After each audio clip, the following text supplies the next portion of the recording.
Welcome back to Farm Fan Custom Woodworking. My name is Matt, and today we're going to be upgrading my quarter cable bandsaw. So for one of my last projects I was working on, I had it set up with this temporary fence that it worked. It accomplished the job, but it didn't do what I wanted it to. And it's, you know, it's not as safe. It's not as tall. You get some flex in it. So today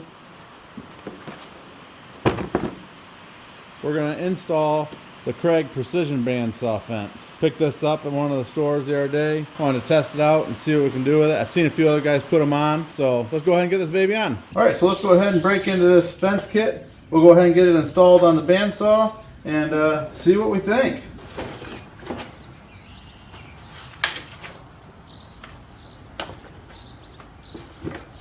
Pretty substantial instruction sheet with it. Sign up for new jigs. Pretty heavy duty rail. Nice extruded aluminum fence. Another plate.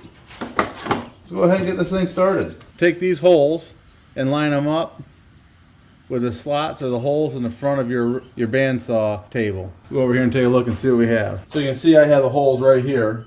And it says you need to set it in there, and it's going to be a 1/16 of an inch below your miter slot. So we're going to take and put one screw in. We got to find out which hole is going to work best for us. I might end up having to use that top hole. I don't know. So I think these bottom holes on the front of this are going to work for me. There's two holes on mine, and I think the bottom one's the one I want. And it says to snug these up. I have a ratcheting wrench. So I'm going to use that as a 10 millimeter for the one bolt. The other bolts are 7/16. Yeah, I'm going to have to shorten them up some. All right, so I'll take the rail. It's going to line up with these bottom two screw holes right here on the Porter cable one I have. I did shorten my bolts down a little bit because they're a little too long. Now the head of these is a 10 millimeter. There are two different sizes. There's this other style bolt like this with a shoulder on it. The head on these is a 7/16. So this has to be lined up at a 1/16 of an inch below your miter slot. So I gotta get my my setup blocks here and get that down. Let's see, that miter slot is 1/4 of an inch. I have a 5/16 inch setup block that I use. I usually use it for my table saw and other stuff. What I can do is I can tip this over, I can set it on top of here, and then I can bring this up, touch it, and I'll have a 1/16 of an inch. Get it snug on that end. Come over here and do it on this one. A little too snug, I guess, to start with. Got it set up there so it's flat across the top of my tabletop, and it's touching right here. So that gives me a 5/16, which gives me a 1/16 inch below my miter gauge. And it should be good all the way across.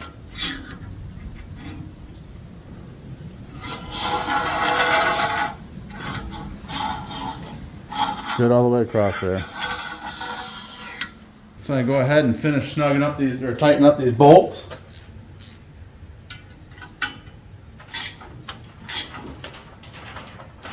Now I am tightening into cast iron, and I'm going through aluminum, so it doesn't need to be super tight.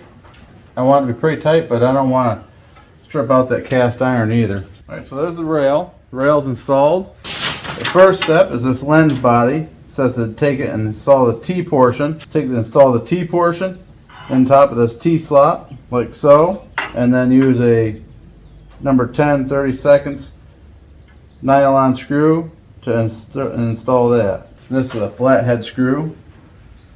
I'm just going to snug it up for now. I imagine we're going to change it a little bit when we put the tape measure on there. So then it says to take a couple of these. They're 10x32 tension screws. We're going to put them in the back corner of this plate. We'll just tighten them down in there so I can feel them on the back side. They're going to come through. Alright, so those are in there. I'm going to take these till they're about a 1/16 of an inch below. And there's a guide screw. So you can see I got them sticking out just a little proud. And then there's these socket head nylon screws. They go in the front corners. And the instructions say to put these in until they're just flush with the bottom. So they're going to be right there. You can see it's just flush with the bottom on both ends. And they go in on the top front. So then we're going to take the 5/16 by 3/4 inch threaded bolts, steel bolts, and put a brass washer on those. And we're going to take the fence bracket and put it on top. Now, if you look at it, it does have a little bit different shape to it. This side goes to the back or towards the saw itself. So it's going to line on there this way. I think I'm going to take this screw right here back out. I'm going to screw this one down more. Because I want to be able to put my square on here. I'll put my square on here so I can square this up to this piece. And that way I'll keep my fence square, in theory. Alright, so we get those in there. Those seem to be a 1/2 inch head on them. We'll hold that square right in there tight. Tighten these down. Once again, we are going into aluminum, so you don't want to crank it too much, but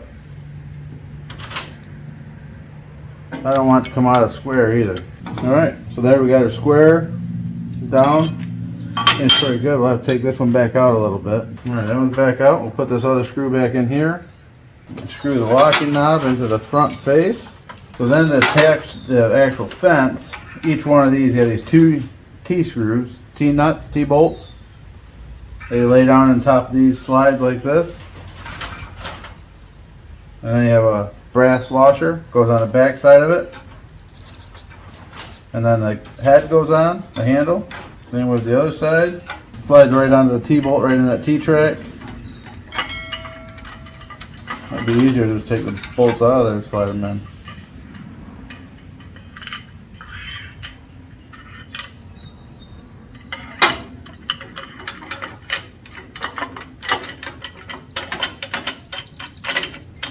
Tighten them up snug. Slide it up in here. Get my speed square. Alright, so it says to loosen these bolts back up a little bit right here. And then you can 90 this up to the fence. Got the speed square in there. Got her lined up in here so she's about perfect. So I'm going to tighten her down and then we'll make a cut and see what we got. I'll do a 1/2 inch. So I'll go back with one of my other setup blocks. Alright, so we got her set up there at a 1/2 inch. Let's go ahead and grab a random scrap here. Alright, so we got that in there. Got her lined up at a 1/2 inch.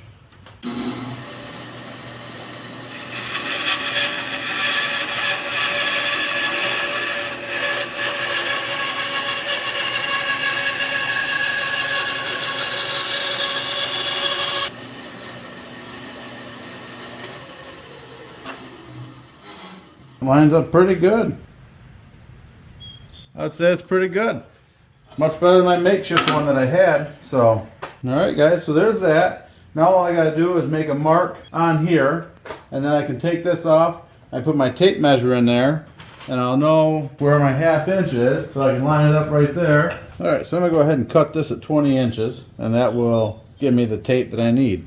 Get it started on this end, slide it in underneath here. Line her up at a 1/2 inch. Okay, we're lined up at a 1/2 inch, so I'm going to go ahead and start sitting this down in here. Still good at the 1/2 inch point.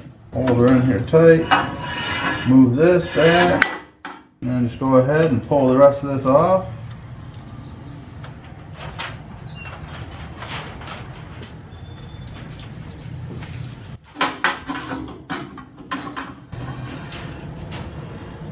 Then we'll run it up here. We'll do it up to 1 inch. Alright, there we are at 1 inch. Go ahead and do a test cut.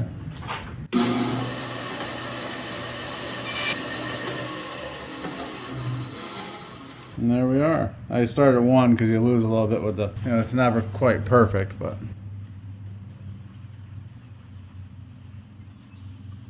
There we are. So, that's pretty good. Alright guys, so that's going to be a wrap on this one. That is the unboxing and an install of the Craig Precision bandsaw fence. It lines up pretty easy. It's easy to install.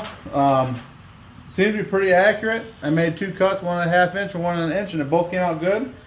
I appreciate you watching. If you like the video, go ahead and give me a like and a subscribe. Leave me a comment, see what I can do better, what you guys want to see next. I purchased this and it was $139. I think you can get them on Amazon for that. I'll go ahead and try and leave a link in the bottom if I can, and along with some of the other tools I use. And if you like it, go ahead. I appreciate it, guys. I'll see you on the next one. Thanks. Bye.